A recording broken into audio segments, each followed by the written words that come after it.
Good morning friends. स्वागत है आपका हमारे यूट्यूब चैनल जीएस कैप्सूल में।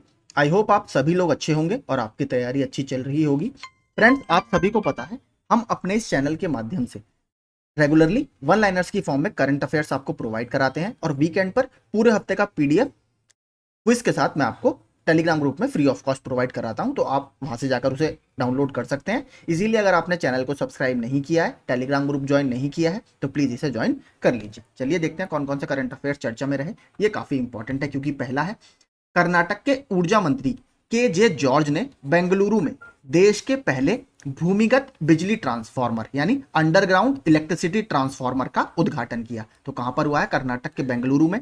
इससे पहले देखिए, आपने एक और देखा होगा, इंडिया का पहला फर्स्ट 3D प्रिंटेड, ठीक है, 3D प्रिंटेड पोस्ट ऑफिस या 3D प्रिंटेड डाक घर भी आपका कर्नाटक के बेंगलुरु में ही लॉन्च किया गया था। अश्विनी वैष्णव जी उस उद्घाटन में गए थे, तो इसको याद रखिएगा। इसके अलावा कर्नाटक की जो विधानसभा है, इलेक्शन बीच में हुए थे, तो वहां के पहले अल्पसंख्यक अध्यक्ष कौन बने हैं? यूटी खादर। ठीक है, इसको भी याद रखिएगा। कर्नाटक की विधानसभा के पहले अल्पसंख्यक अध्यक्ष कौन बने हैं? यूटी खादर जी। ठीक है, तो इस वजह से चर्चा में था। इसके अलावा देखिए, एक क्वेश्चन और आया था बेंगलुरु से अभी, जो आपका जूनियर असिस्टेंट का एग्जाम हुआ है, Indian institute of horticulture research, दो बागवानी अनुसंधान संस्थान है, उसका हेडक्वार्टर कहां पर है? उसका हेडक्वार्टर भी कर्नाटक के बेंगलुरु में ही स्थित है, Indian institute of horticulture research. इसको भी याद रखिएगा। आगे चलते हैं। प्रधानमंत्री नरेंद्र मोदी ने आधिकारिक तौर पर दुनिया की सबसे बड़ी अर्थव्यवस्थाओं के समूह G20 में अफ्रीकी संघ यानी अफ्रीकन यूनियन की स्थायी सदस्यता की घोषणा की है। तो आपके G20 में 20 मेंबर हैं, इसमें 19 मेंबर हैं और एक मात्र आपको पता होगा जो संघ है वो है यूरोपियन यूनियन। इसके अलावा देखिए, अब अफ्रीकन यूनियन जो है, क्योंकि ये भी काफी बड़ा समूह है, इसको ऑफिशियली भारत में हुई समिट में मंजूरी कल दे दी गई है और आपने देखा होगा जो उसके अध्यक्ष थे वो नरेंद्र मोदी जी को गले भी लगा रहे थे, तो काफी इंपॉर्टेंट था। अफ्रीकी संघ, जिसमें अफ्रीकी महाद्वीप के 55 सदस्य देश शामिल हैं, तो देखिए काफी बड़ा अब इसका दायरा हो जाएगा। क्योंकि और एक चीज देखिए, काफी इंपॉर्टेंट इसलिए भी है, G20 में मोस्टली सब आपने देखा होगा जो मिडिल इनकम ग्रुप कंट्रीज है, लो इनकम ग्रुप ठीक ठाक कंट्रीज हैं, वो इसमें शामिल हैं। अफ्रीका में ज्यादातर देश बहुत ज्यादा समृद्ध नहीं है आर्थिक रूप से, लेकिन वहां पर पोटेंशियल काफी है क्योंकि बहुत बड़ा आइलैंड है, वहां पर मिनरल्स भी हैं, उसकी कोस्ट लाइन भी काफी बड़ी है, तो सामरिक दृष्टि के रूप में या फिर स्ट्रेटेजिक पॉइंट ऑफ व्यू से वो काफी इंपॉर्टेंट है। इसलिए अगर ये ग्रुप 55 सदस्य या पूरा यूनियन इसमें शामिल हुआ है, तो कहीं ना कहीं G20 की वर्तमान परिप्रेक्ष्य में जो प्रासंगिकता है, जो आपका रेलिवेंसी है, उसको ये काफी अच्छा करेगा। तो ग्रुप के लिए भी काफी अच्छा है और बाकी सारे ही देश से लाभान्वित भी होंगे। क्षेत्रीय और वैश्विक मामलों में पर्याप्त प्रभाव डालता है, तो काफी इंपॉर्टेंट है। 55 सदस्य हैं। अफ्रीकन यूनियन के वर्तमान में अध्यक्ष कौन है? अजाली असो मानी जी, ये भी याद रखिएगा। आगे चलते हैं। मून मैन ऑफ इंडिया कौन है? माइल स्वामी अन्नादुरई। क्योंकि देखिए, जो चंद्रयान 2 था आपका, इसके अलावा माफ कीजिए चंद्रयान 1 और इसके अलावा मंगलयान, ठीक है, मंगलयान वगैरह में भी इन्होंने काफी बड़ा रोल निभाया था। ठीक है, तो इन दोनों की वजह से इनको क्या मून मैन ऑफ इंडिया बोला जाता है। और नाम क्या है? माइल स्वामी अन्नादुराई जी। एस एस इनोवेशन बोर्ड में ये डायरेक्टर के तौर पर शामिल हुए हैं। देखिए, एस एस इनोवेशन क्या है? जो आपके सर्जिकल इक्विपमेंट्स वगैरह होते हैं, ठीक है, रोबोटिक्स के वाले, ठीक है, जो रोबोटिक्स सर्जिकल इक्विपमेंट्स होते हैं वो ये बनाती है। तो ये एक साइंटिस्ट है, तो इनमें थोड़ी सी ये हेल्प करेंगे इसकी कि कैसे रोबोटिक्स वगैरह का यूज आप कर सकते हैं सर्जरी वगैरह परफॉर्म करने में। तो एस एस इनोवेशन बोर्ड में ये शामिल हुए हैं। गोवा के राज्यपाल श्री पी एस श्रीधरन पिल्लई ने 37वें राष्ट्रीय खेलों की शुरुआत को चिन्हित करने के लिए आधिकारिक तौर पर मशाल पेश की। तो आपने देखा होगा जो मशाल वगैरह ओलंपिक वगैरह में भी आती है। इसी तरह जो 37वें नेशनल गेम्स हैं, राष्ट्रीय खेल हैं, वो कहां पर आयोजित किए जाएंगे? इस बार गोवा में आयोजित किए जाएंगे। दोनों चीजें याद रखिएगा। कौन सा संस्करण है? 37वां संस्करण है। कहां पर होगा? गोवा में होगा। इसके देखिए मैस्कॉट, जिसको हिंदी में आप लोग शुभांकर बोलते हैं, इसका क्या नाम है? इसका नाम है मोगा। इसको याद रखिएगा, इंपॉर्टेंट है। मोगा इन खेलों का शुभांकर है। आगे ये एक देखिए रिपोर्ट आई है, इसको याद रखिएगा।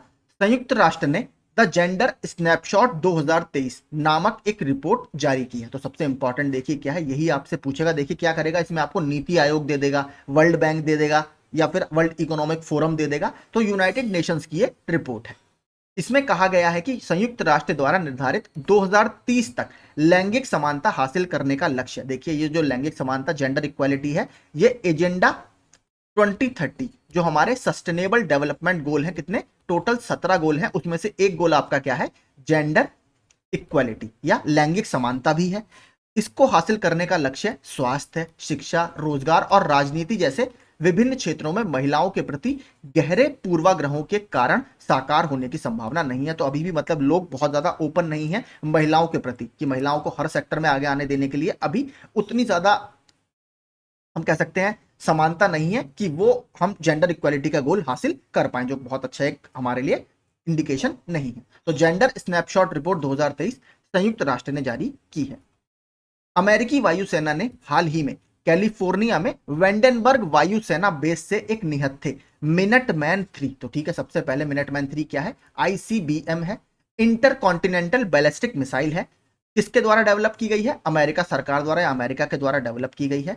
और इसका सफल परीक्षण कहां से किया गया, कैलिफोर्निया में वेंडरबर्ग वायुसेना बेस से। तो याद रखिएगा मिनटमैन 3 मिसाइल अमेरिका की है। G20 नेतृत्व शिखर सम्मेलन की पूर्व संध्या पर संस्कृति मंत्रालय ने मेगा प्रदर्शनी Bharat the mother of democracy एक पोर्टल लॉन्च किया। सिंपल है, इसमें तो ज्यादा कुछ बताने का नहीं है। हाँ, ये एक्सरसाइज अभी चल रहा है। हाल ही में भारतीय और फ्रांसीसी नौसेना के बीच वरुण नौसैनिक अभ्यास, ये इसका कौन सा संस्करण था, 21वां संस्करण था। इसका दूसरा चरण अरब सागर में आयोजित किया गया था। तो सबसे पहले वरुण एक्सरसाइज किसके बीच में है, इंडिया और फ्रांस के बीच में है। कौन सा संस्करण है, 21वां इसका यह संस्करण है। और इसका सेकंड फेज कहां पर हुआ, अरब सागर में आयोजित किया गया। इसके अलावा दो अभी काफी और चर्चा में थे, एक तो जिमेक्स, ठीक है, जिपेक्स क्या है, जापान इंडिया मैरीटाइम एक्सरसाइज, ठीक है, ये इसका 7वां संस्करण था। इसके बीच में है, जापान और भारत के बीच में है, विशाखापट्टनम में ये हुआ, ठीक है, विशाखापट्टनम में। इसके अलावा एक था सालवेक्स, सालवेक्स ये था इंडिया और यूएस के बीच, ठीक है, यूएस और इंडिया के बीच में। ये आपका केरल के कोच्चि में हुआ था, इसको भी याद रखिएगा, सालवेक्स। इसके अलावा देखिए एक और अभी बहुत चर्चा में कौन सा चल रहा है, ब्राइट स्टार, ठीक है, ब्राइट स्टार 2023, ठीक है, कहां पर हो रहा है, इजिप्ट में हो रहा है, मिस्र में हो रहा है ये। इसमें भी भारतीय सेना भाग लेने गई है। भारत की तरफ से कौन इसमें भाग ले रहा है, एक तो आईएनएस सुमेधा, ठीक है, क्योंकि देखिए ये ट्राई सर्विस एक्सरसाइज है, थल सेना, वायुसेना और नौसेना तीनों ही इसमें भाग लेंगी और बहुत अलग अलग देशों के सारी जो सशस्त्र बल हैं वो इसमें भाग ले रहे हैं। भारत की तरफ से, नेवी की तरफ से आईएनएस सुमेधा इसमें भाग लेने गया है। मैंने बताया था कल अलेक्जेंड्रिया पोर्ट पर वो पहुंच गया था। अलेक्जेंड्रिया मिस्र में स्थित एक बहुत प्राचीन पोर्ट है। बात करें वरुणा अभ्यास के बारे में, यह है भारत और फ्रांस के बीच 1993 में शुरू किया गया था और यह द्विपक्षीय नौसेना अभ्यास है। चेरियाल स्क्रॉल पेंटिंग दुनिया भर के राष्ट्राध्यक्षों की जीवन साथी को प्रस्तुत की जाएगी। तो देखिए G20 में जो भी लीडर्स हैं वो अपनी वाइफ वगैरह के साथ भी आए हैं, तो उनकी वाइफ को एक, हम कहते हैं सुवेनियर बोलते हैं इंग्लिश में, एक यादगार के रूप में चेरियाल स्क्रॉल पेंटिंग्स दी जाएंगी। तो उसका मैंने थोड़ा सा डाला है, जो आगामी G20 शिखर सम्मेलन के लिए एकत्रित होंगे। तो चेरियल स्क्रॉल पेंटिंग आपकी होती क्या है, कहाँ की है, यह कला रूप तेलंगाना राज्य के लिए अद्वितीय है। तो आपकी तेलंगाना राज्य में आपकी चेरियल स्क्रॉल पेंटिंग्स होती हैं और वर्तमान में ज्यादातर इसे हैदराबाद में मनाया जाता है। और सबसे इंपॉर्टेंट क्या है, ये एक जीआई टैग वाली पेंटिंग है, ठीक है। इस पेंटिंग को वर्ष 2007 में भौगोलिक संकेतक या जीआई टैग भी मिल चुका है। इसके अलावा एक बिहार की और बहुत इंपॉर्टेंट पेंटिंग है जिसे जीआई टैग मिला हुआ है, नाम है मधुबनी पेंटिंग। बिहार का जो मिथिला रीजन है वहां पर ये होती है, इसको भी याद रखिएगा। झारखंड सरकार ने समावेशिता को बढ़ावा देने और सामाजिक सुरक्षा को बढ़ाने के लिए ट्रांसजेंडर समुदाय को ओबीसी स्थिति के साथ अपनी सार्वभौमिक पेंशन योजना में शामिल किया है। तो सीधे पूछेगा आपसे कि हाल ही में किस राज्य सरकार ने ट्रांसजेंडर समुदाय को ओबीसी का दर्जा दिया है और उनको पेंशन योजना में भी शामिल किया है, तो वो है झारखंड की सरकार।